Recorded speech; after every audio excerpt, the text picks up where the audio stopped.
عملیات والفجر مقدماتی. دشمن بعثی با تمام قوا و به کمک 3 کانال بزرگ و میادین مین بیشمار قصد مقابله با پیشروی رزمندگان اسلام به فرماندهی شهید محمود ثابت‌نیا و شهید علیرضا بنکدار را دارد.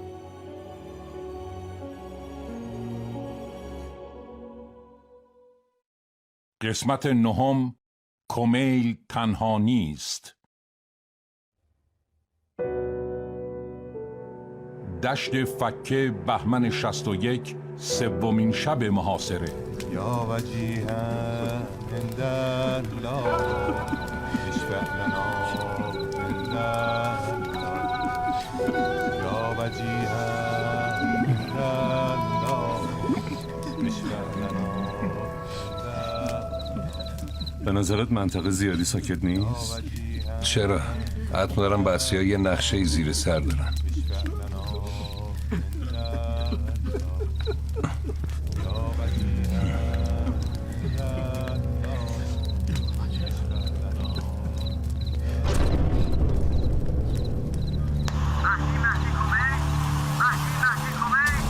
شما کی هستی؟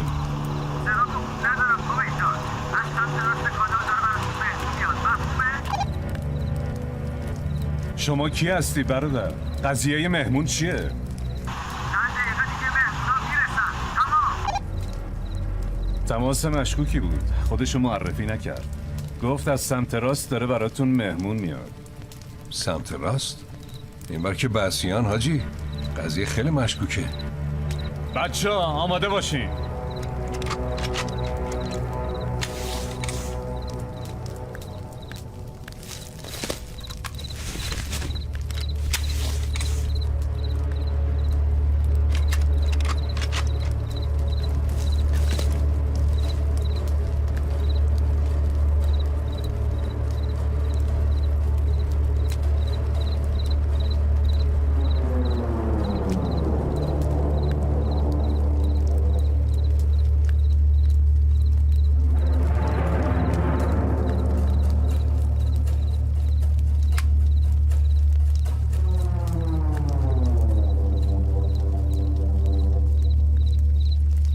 ایست! شما کی هستین؟ خودتون رو معرفی کنید. امان بده اخوی. ما از بچهای گردان مالک هستیم. 2 روز جدا افتادیم از گردان. عجب. چی شده؟ به این پک و پز نمیاد 2 روز گشنه و تشنه تو بیابون باشن ابراهیم. اینا از سمت بعثی‌ها میان. یعنی منافقن؟ اگه منافق نیستن پس چطوری سالم تا اینجا رسیدن؟ بی شرفا تا اینجای عملیات کلی بهمون ضربه زدن. الان همشونو میبندم به رگبار. 1 دقیقه صبر کن. الان میدید بهمون؟ ببینم شما مال کدوم گروهان گردان مالک هستید؟ اصول دین میپرسی اخوی؟ ما داریم میایم توی کانال. بچه‌ها بزنیمشون!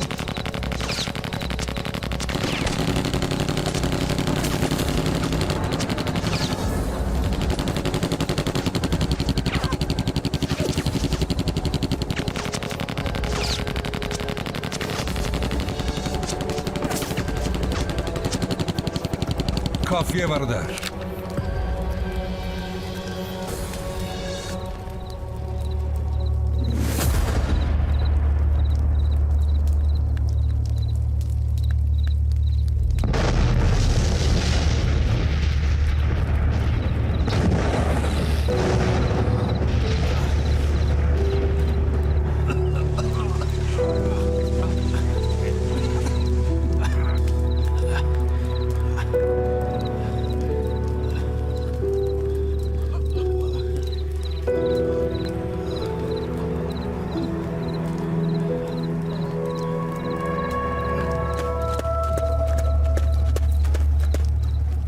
با من کار داشتین؟ آره، ببین چند دقیقه پیش برادر حاجی پور فرمانده تیپ امار از قرارگاه تماس گرفت. گفت هر طور شده نیروهای باقی مونده رو بیارین عقب. یعنی منتظر کمک گردنای دیگه نباشین؟ نه، ادامه عملیات لغو شد؟ فعلا آره. یعنی برادر ثابت نیا بر نمیگرده؟ نمیدونم چرا یکی ته دلم میگه ثابت نیا بچهای کمیل رو تنها نمیذاره. خب الان چه کنیم؟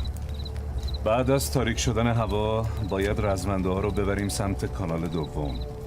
از اونجا هم برمیگردیم طرف تپه‌های دوقلو. هر دو گروهانو با هم حرکت میدی؟ بله، الان با بچه‌های داخل این کانال صحبت میکنم. بعد من میرم سمت راست کانال برای توجیه بچه‌های گروهان دوم. یا علی. برادرها، همه شما برای رضای خدا و شاد کردن قلب ولی عصر و امام امت تو این عملیات شرکت کردیم. انشاءالله جهاد همه قبول درگاه حق تعالی قرار میگیره.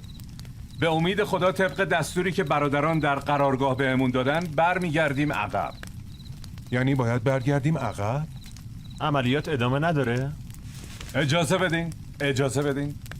ما مأمور به انجامیم. جیره آب و غذامون رو به اتمامه. بچه‌های تخریب خیلی سعی کردن به سمت ما یه معبر باز کنن. نشد. باید برگردیم. نمیشه که برگردیم. برادر، مجروحین رو چی کار کنی؟ اگه مجروحی همراهمون نباشه درصد موفقیت عقب نشینی بیشتره، اما ما که نمیتونیم اینجا تنهاشون بذاریم. اگه اینجا بمونن دشمن همشونو به شهادت میرسونه. پس هر کس میتونه مجروحی رو با خودش ببره.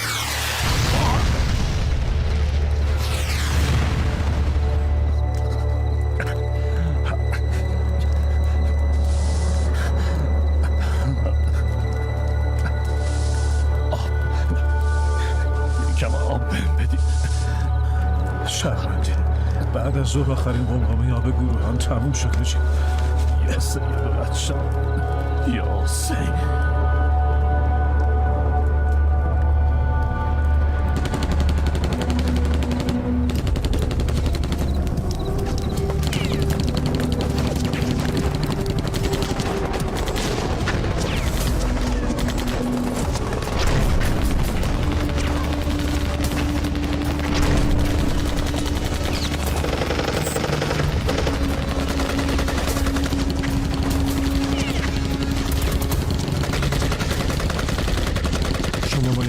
همین راهی که اومدیم و سریع برگردین عقب برادر. من میرم سمت کانال 3 پیش بچه‌های کانال. دست علی به همراه همتون. امیدوارم که سلامت برگردین. حرکت کنید.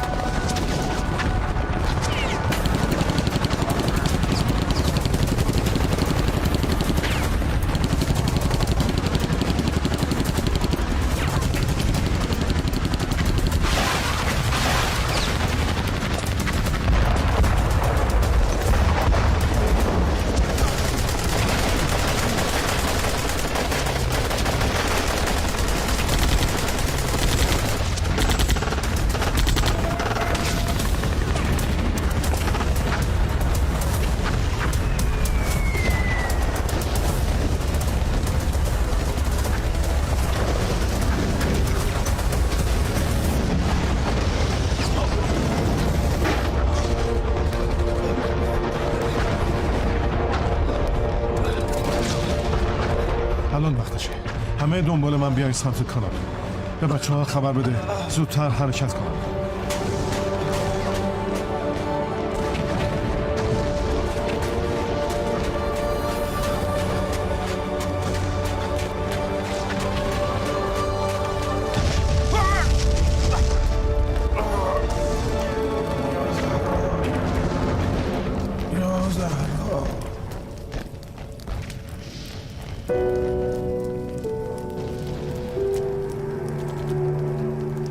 یا سید.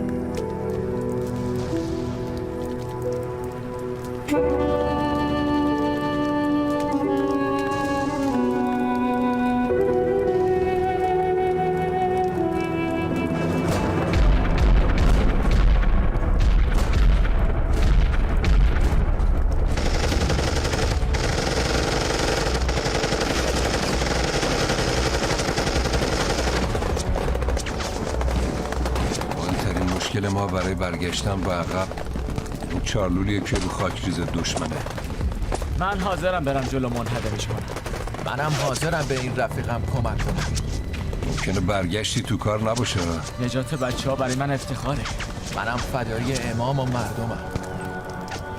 تا امام سربازایی مثل شما داره شکست معنا نداره. آروم و سینه‌خیز تا نزدیک خاکریز بریم. خدا پشت و پناهتون. برید ببینم چی کار میکنی.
سوم تا کانال دوم 300 متر بیشتر نیست، اما کل مسیر رو باید بدون کوچکترین سر و صدا بریم.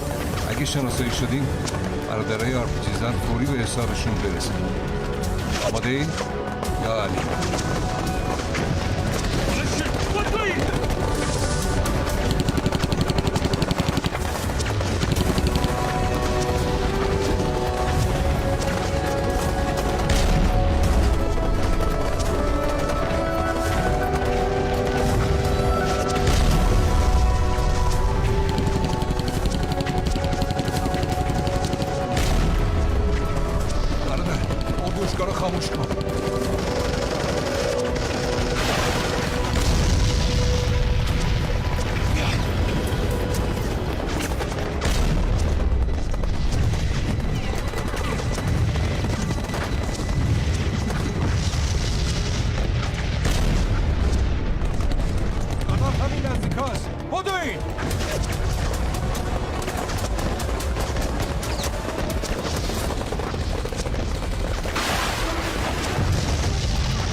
امروز چهارشنبه 20 بهمن ماه 1361 بیشتر بچه ها شهید و مجروح شدند.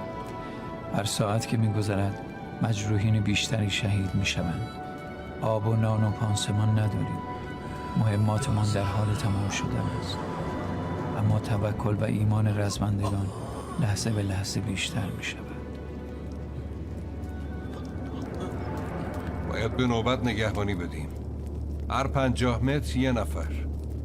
100 قدم بشمر، همونجا موضع بگیر. هر جا اون برادر وایساد، از اونجا 100 قدم بشمر و وایسا. همینطور نفرات بعدی تا برسیم به انتهای کانال. حواستون باشه تا دشمن تو تیررس شما نیامد اجازه تیراندازی ندارید. مهمات خیلی کمه. الکی هدرش ندید. آقا ابراهیم یه فکری واسه مشروع بکن. چه فکری؟ نمیشه یه جانپناه و سنگری واسه مشروع بسازی؟ چرا؟ با من بیا.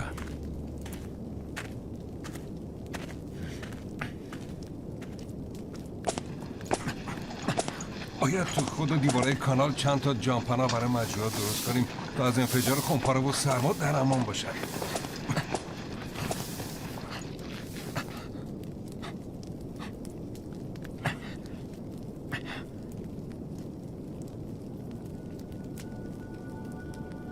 الله اکبر الله اکبر.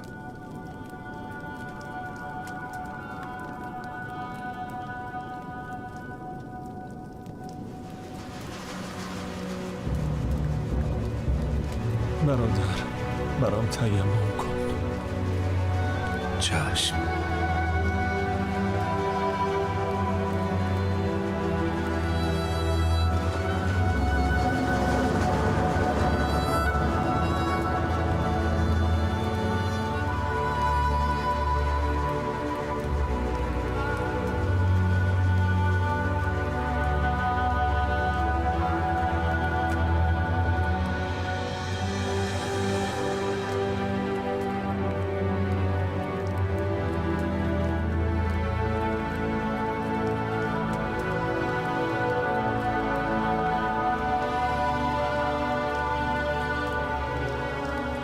میگم آقا ابراهیم باید بریم دنبال آب، فشنگ، غذا. دست رو دست بذاریم بچه ها از تشنگی شهید میشن. برو چند تا از بچه‌هایی رو که هنوز تاب و توان دارن بیار باشون یه صحبتی بکنم.